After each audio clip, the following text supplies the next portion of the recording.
चलिए, तो अब हमारा जो टॉपिक होगा वो होगा लॉर्ड मिंटो। और लॉर्ड मिंटो जो गवर्नर जनरल बनते हैं बंगाल के 1807 से 1813 तक। इनके पहले के जो गवर्नर जनरल थे उनके बारे में हमने ऑलरेडी डिस्कस कर चुके हैं। तो इस तरह से अब जो गवर्नर जनरल बनते हैं वो बनते हैं लॉर्ड मिंटो 1807 से 1813 तक। ठीक है, 1807 से लेकर 1813 तक जो गवर्नर जनरल हुए हैं बंगाल के। इनके पहले हमने जो बोरलोग नाम से गवर्नर जनरल थे उनके बारे में डिस्कस किया, और उनके समय पर जो सबसे इंपॉर्टेंट इवेंट हुआ था वो क्या हुआ था? वो हुआ था 1806 में, 1806 में, जो कि घटना थी कहाँ की? बेल्लूर की। बेल्लूर में इंडियन सोल्जर्स या इंडियन ट्रूप्स के द्वारा, इंडियन सिपॉइज के द्वारा क्या किया जाता है?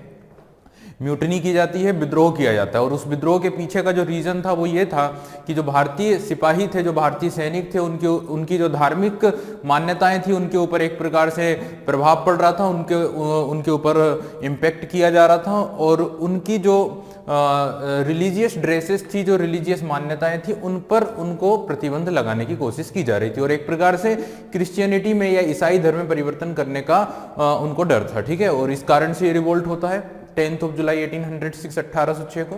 हालांकि इसे काफ़ी बुरी तरीके से, काफ़ी अगर देखा जाए तो ब्रूटली ब्रिटिशर्स क्या कर लेते हैं? कंट्रोल कर लेते हैं। ठीक है, अब आते हैं लॉर्ड मिंटो 1807 से 1813 तक। अब ये जो लॉर्ड मिंटो हैं, इनके समय पर या इनके टाइम पीरियड पर होने वाले कुछ इंपॉर्टेंट इवेंट्स हमें ध्यान में रखना है। ठीक है, सबसे पहला और सबसे इंपॉर्टेंट इवेंट होता है 1809 में, इन 1809 में। 1809 में अगर देखिए, अब आप लोग इस समय पर समझें कि जियोग्राफिकली या ग्लोबली अगर बात करें, यूरोप की एक बहुत बड़ी प्रॉब्लम यहाँ पे क्रिएट हो गई है, एक बहुत बड़ी प्रॉब्लम उत्पन्न हो गई है ब्रिटेन के लिए। ब्रिटेन के लिए बहुत बड़ी जो प्रॉब्लम उत्पन्न हुई है यूरोप में वो है नेपोलियन बोनापार्ट। और नेपोलियन बोनापार्ट ब्रिटेन का अगर देखा जाए, देखिए फ्रांस का अगर है, फ्रांस की बात करें तो फ्रांस और ब्रिटेन दोनों में गहरी दुश्मनी है। ठीक है, शुरू से हम देखते आ रहे हैं। और फ्रांस का ही शासक होता है नेपोलियन बोनापार्ट, जो इस समय अपने एकदम पावर के एक्सट्रीम लेवल पर होता है। और नेपोलियन बोनापार्ट पूरे यूरोप को अपने लगभग कंट्रोल में कर लेता है और ब्रिटेन के ऊपर क्या करता है? रिस्ट्रिक्शंस लगाता है, प्रतिबंध लगाता है। ठीक है, अब यहाँ पर काफी डर होता है, भय होता है किसका? नेपोलियन बोनापार्ट का। और इस डर के कारण, या इस डर की अगर बात करें, डर इस बात का था कि नेपोलियन बोनापार्ट इंडिया पे इन्वेजन करेगा, भारत पर आक्रमण करने वाला है। और ये जो इन्वेजन होगा नेपोलियन बोनापार्ट का इंडिया में, ये लैंड एरिया से होगा, जमीनी रास्ते से होगा। और अब आप सभी को पता है कि लैंड रूट से अगर ये इन्वेजन होगा तो हम सभी को पता है कि वो किस रास्ते से हो सकता है, और वो जो होगा वो होगा नॉर्थ वेस्ट साइड से, इट मींस उत्तर पश्चिमी क्षेत्र से। क्योंकि इंडिया में लैंड रूट से आने का अगर कोई सा रास्ता है तो वो रास्ता आप सभी को पता है वो यहाँ पर पंजाब वाले क्षेत्र से हो सकता है। ठीक है, तो ये खतरा उत्पन्न हुआ था उस समय ब्रिटिश शासन को, ब्रिटिश एडमिनिस्ट्रेशन को, ब्रिटिश गवर्नमेंट को, कि भारत पर नेपोलियन बोनापार्ट का खतरा या उसके आक्रमण का जो खतरा था वो उत्पन्न हो गया था। ठीक है, अब इससे निपटने के लिए क्या होता है 1809 में? अब आप सभी को पता है कि उस समय पर इस रीजन में जो पंजाब वाला क्षेत्र था, यहाँ पर जो साम्राज्य बना हुआ था, यहाँ पर जो एम्पायर बना हुआ था, जो साम्राज्य बनाया था यहाँ पे, वो सिख एम्पायर था। यहाँ पे सिख साम्राज्य चला करता था। ठीक है, सिख एम्पायर हुआ करता था। और उस सिख साम्राज्य को फाउंड करने वाले जो व्यक्ति थे उनका नाम था महाराजा रंजीत सिंह। तो यहाँ पर महाराजा रंजीत सिंह का शासन था। और महाराजा रंजीत सिंह के पास लॉर्ड मिंटो अपने एक ऑफिसर को भेजते हैं जिसका नाम था मेटकॉफ। तो मेटकॉफ नाम के ब्रिटिश ऑफिसर को भेजा जाता है फॉर अ ट्रीटी, एक संधि करने के लिए, एक समझौता करने के लिए। ठीक है, अब यहां पर संधि जो होती है मेटकॉफ, या फिर हम बोले ब्रिटिशर्स और महाराजा रंजीत सिंह के बीच में, वो ट्रीटी ये होती है कि महाराजा रंजीत सिंह को ये कहा जाता है कि आप हमारे साथ एक ट्रीटी साइन करिएगा। और इस ट्रीटी के जो प्रोविजन है वो ये है कि हम दोनों की जो बाउंड्री होगी, ब्रिटिश ईस्ट इंडिया कंपनी की जो टेरिटरी है और साथ ही जो सिख साम्राज्य है उसकी जो टेरिटरी है, इन दोनों की जो बाउंड्री होगी, इन दोनों की जो सीमा होगी वो होगी एक रिवर जो है सतलज नदी। ठीक है, तो ये कहा गया कि सतलज नदी को हम अपनी क्या बना लेते हैं? बाउंड्री बना लेते हैं। सतलज नदी के नॉर्थ की जितनी भी टेरिटरी होगी, नॉर्थ का जितना भी एरिया होगा, ठीक है, वो सब का सब आपका होगा। और उसके साउथ का जो भी टेरिटरी होगी वो ईस्ट इंडिया कंपनी की टेरिटरी होगी। ठीक है, तो ये बात होती है, ये साइन की जाती है ट्रीटी। इस ट्रीटी को बोलते हैं ट्रीटी ऑफ अमृतसर। तो यहां पे 1809 में ट्रीटी ऑफ अमृतसर साइन की जाती है। और किसके साथ की जाती है? तो ये की जाती है महाराजा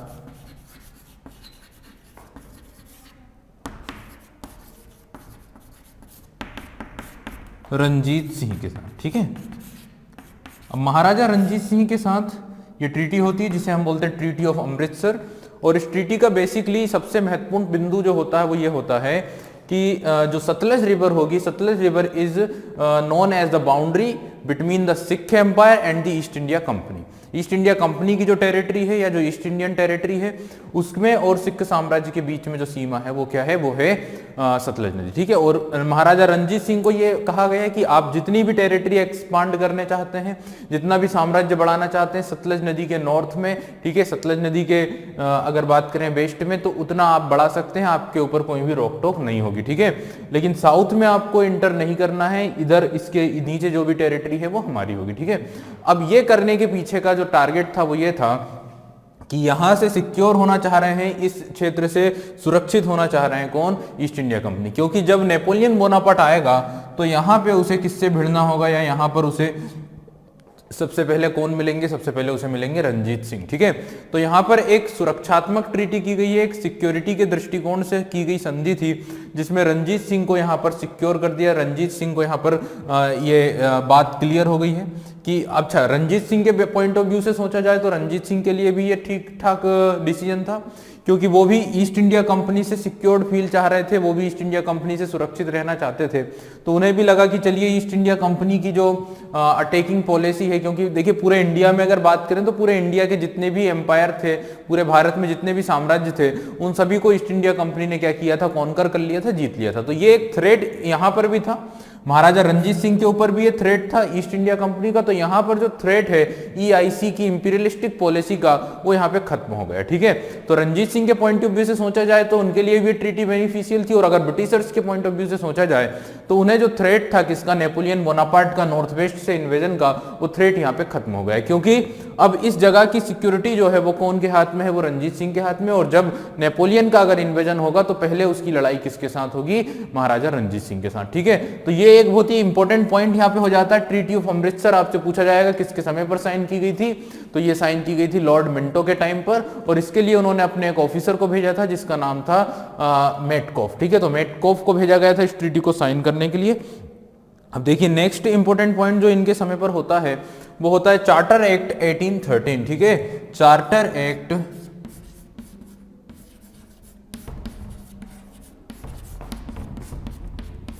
ऑफ 1813, 1813 का जो चार्टर एक्ट आया था, 1813 में जो चार्टर एक्ट आया था, अगर उस चार्टर एक्ट की बात करें तो वो भी इनके शासनकाल में ही आता है, इनके टाइम पीरियड में ही आता है, हालांकि 1813 तक ही रहते हैं, और उन्हीं के समय पर ये चार्टर एक्ट 1813 पास किया था, ठीक है।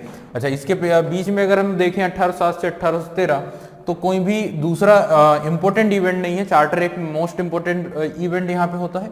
अब चार्टर एक्ट के प्रोविजंस की अगर बात करें, आप सभी को पता है कि जो चार्टर एक्ट बनाए जाते थे ब्रिटिश पार्लियामेंट के द्वारा, वो ईस्ट इंडिया कंपनी की पॉलिसीज को रेगुलेट करने के लिए बनाए जाते थे, उनको कंट्रोल करने के लिए बनाए जाते थे, ठीक है। और इन एक्ट के माध्यम से ईस्ट इंडिया कंपनी को इंडिया में व्यापार करने की मोनोपोली दी जाती थी, व्यापार करने के एकाधिकार दिए जाते थे, और साथ ही प्रशासन करने के या एडमिनिस्ट्रेशन करने के भी राइट्स उन्हें दिए जाते थे, ठीक है। कितने समय के लिए, 20 ईयर्स के लिए, 20-20 सालों के लिए। अब देखिए इसके क्या प्रोविजन होते हैं, अब आप उसको समझने के लिए अगेन यहीं पर यूरोप की प्रॉब्लम से समझें। देखिए यूरोप में क्या हुआ था इस समय तक अगर देखा जाए तो 1750 के लगभग, यानी 18वीं सेंचुरी के मिड में 1750 में लगभग 1750 इंडस्ट्रियल रिवॉल्यूशन शुरू हो चुका था।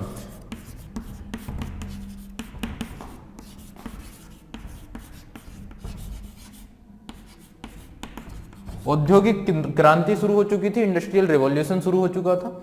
और ये जो इंडस्ट्रियल रिवॉल्यूशन था, इस कारण से धीरे धीरे अगर देखा जाए 1750 में शुरू हुआ, और धीरे धीरे ब्रिटेन में, लंदन में काफी ज्यादा इंडस्ट्रियल सेक्टर या कंपनीज, फैक्ट्रीज, कारखाने वगैरह स्टेब्लिश हो चुके थे, जिससे वहां पे इंडस्ट्रियलाइजेशन काफी बढ़ चुका था, और वहां की जो इंडस्ट्रीज थी वो काफी फल फूल रही थी, उनके जो गुड्स थे पूरे यूरोप में सर्कुलेट हो रहे थे, पूरे यूरोप में एक्सपोर्ट किए जा रहे थे, ठीक है। लेकिन जब हम बात करते हैं 1804 की, 1804 की, तो 1804 में नेपोलियन बोनापार्ट, जो ब्रिटेन का सबसे बड़ा शत्रु था, सबसे बड़ा दुश्मन था, वो पूरे यूरोप को लगभग अपने कंट्रोल में कर लेता है, पूरे यूरोप को अपने कब्जे में कर लेता है, और जो ब्रिटिश गुड्स होते हैं, जो ब्रिटिश सामान होते हैं, उनको बैन करवा देता है, ठीक है।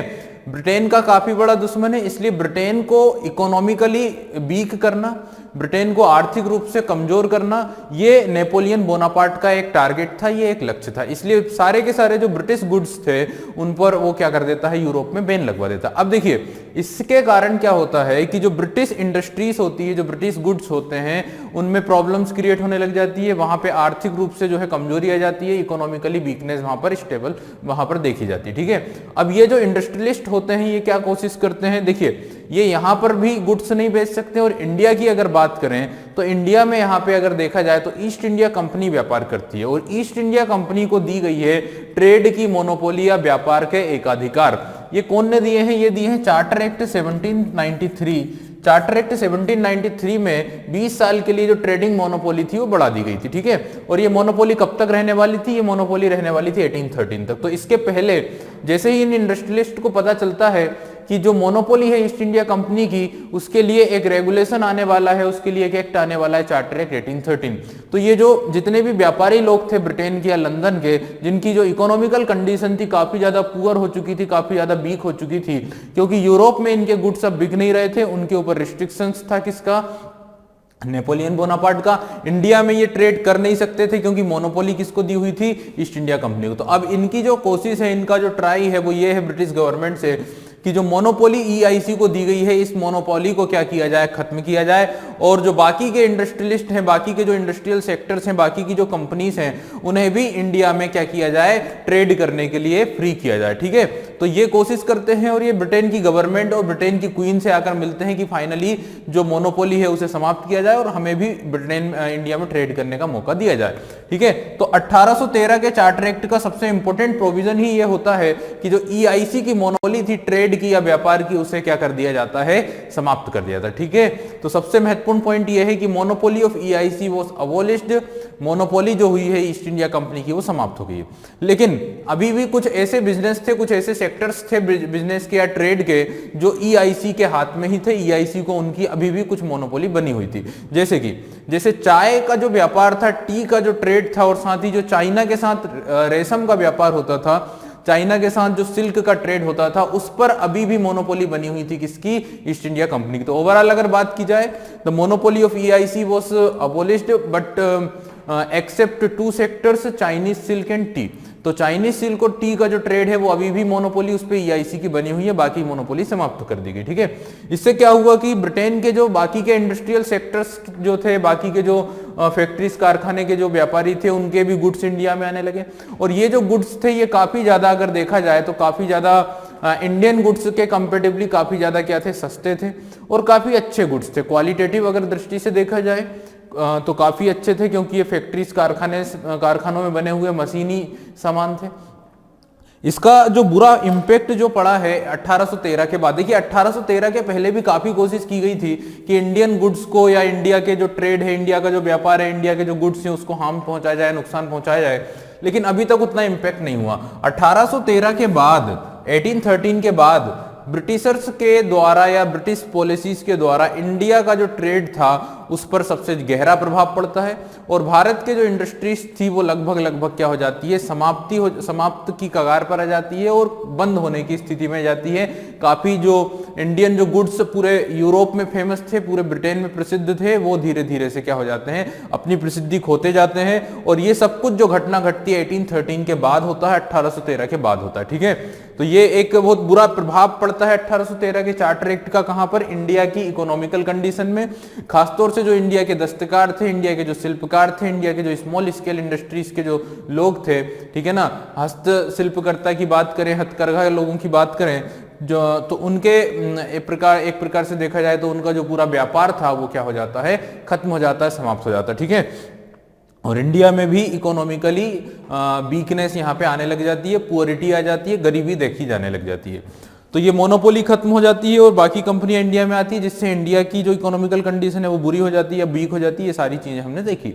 अब इसी एक्ट का और भी कुछ प्रोविजंस थे, इसी एक्ट के कुछ और भी प्रोविजन थे, जैसे कि इस एक्ट के द्वारा जो कोर्ट की पावर्स थी, जो न्यायालय के राइट्स थे, उसमें काफी इंक्रीमेंट होते हैं, उसमें काफी पावर दी जाती है। तो कोर्ट्स को काफी पावर दे दी जाती है।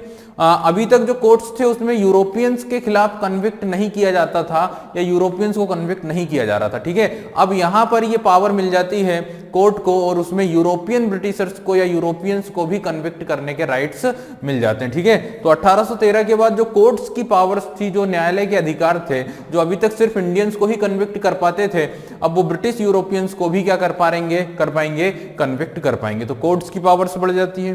साथ ही सबसे खास अगर पॉइंट को देखा जाए तो इन 1813 जो क्रिश्चियन मिशनरीज थी, जो ईसाई धर्म के धर्म प्रचारक थे, उन्हें इंडिया में परमिशन मिल जाती है, उन्हें इंडिया में नेक्सस करने की परमिशन मिल जाती है, इंडिया में प्रीचिंग करने की परमिशन मिल जाती है, और भारत में धर्म प्रचार के माध्यम से लोगों को क्रिश्चियनिटी में कन्वर्ट करने की अथॉरिटी या परमिशन यहाँ पे मिल जाती है।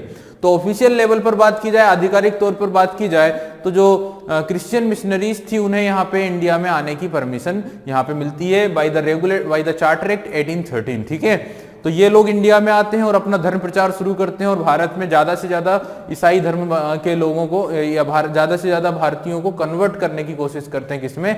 ईसाई धर्म में। ठीक है, और धीरे धीरे हम देखते हैं 1857 का जो रिवोल्ट होता है, उसमें एक मेन कारण, एक मुख्य कारण यही था कि पूरे भारत में अलग अलग जगहों पर जो ये मिशनरीज के लोग थे वो देखे जाते थे, और उनका जो फोकस होता था वो इंडियंस को ईसाई या हिंदुओं को या मुस्लिम्स को क्या करना होता था? ईसाई बनाना होता था। ठीक है, चाहे हम हॉस्पिटल्स की बात करें, स्कूल्स की बात करें, कॉलेजेस की बात करें, आर्मी की बात करें, हर एक जगह पर, हर एक पोजीशन पर जो मिशनरीज के लोग थे वो मौजूद होते थे। ठीक है, हर जगह पर ये दिखाई देते थे, और ये भी एक बड़ा कारण बनता है रिवोल्ट ऑफ 1857 का। ठीक है, अब साथ ही एक और प्रोविजन होता है 1813 के चार्टर एक्ट में, वो ये होता है कि 1 लाख यानी 1 लाख रुपए इंडियंस की एजुकेशन पर, भारतीयों की शिक्षा पर खर्च करने का प्रावधान भी यहाँ पे बनाया जाता है।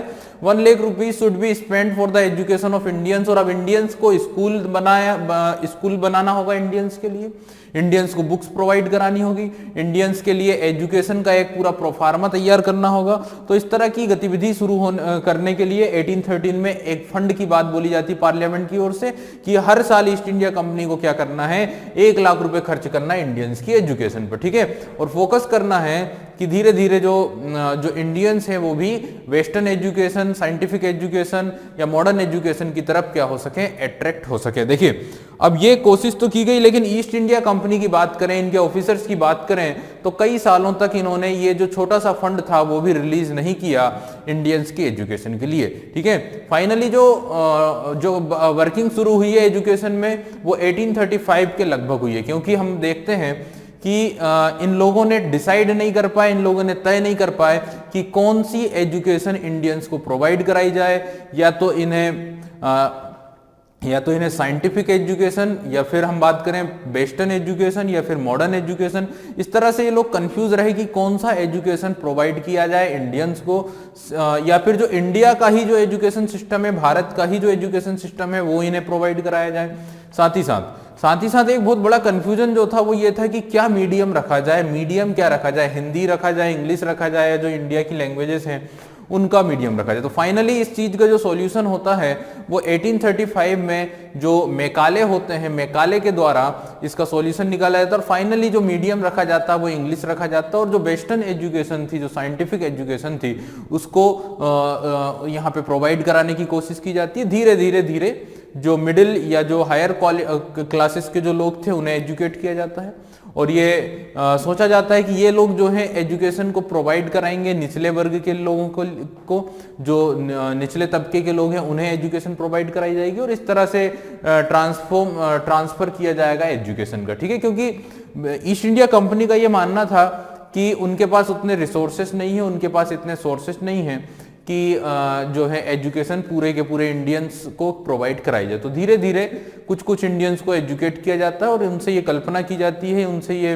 आशा की जाती है कि वो बाकी इंडियंस को भी क्या करेंगे? शिक्षित करेंगे। ठीक है, तो हमने ये टॉपिक भी डिस्कस किया था, जब हमने ब्रिटिश प्रशासन को डिस्कस किया, ब्रिटिश एडमिनिस्ट्रेशन को डिस्कस किया है, तो उसमें ये सारी चीजों को हमने डिस्कस किया। ठीक है, एजुकेशन में क्या उन लोगों ने किया है, ठीक है, प्रशासन में क्या किया है, आर्मी में क्या किया है, पुलिस में क्या किया है, उसमें इंडियंस की क्या कंडीशंस थी, इन सारी चीजों को हमने वहां पे ऑलरेडी डिस्कस कर चुके थे। ठीक है, तो ये हमने बात की है किसके शासनकाल की? लॉर्ड मिंटो के टाइम पीरियड की, लॉर्ड मिंटो के टेनर की। अब हम बात करते हैं next governor general of Bengal जो आते हैं लॉर्ड मिंटो के बाद।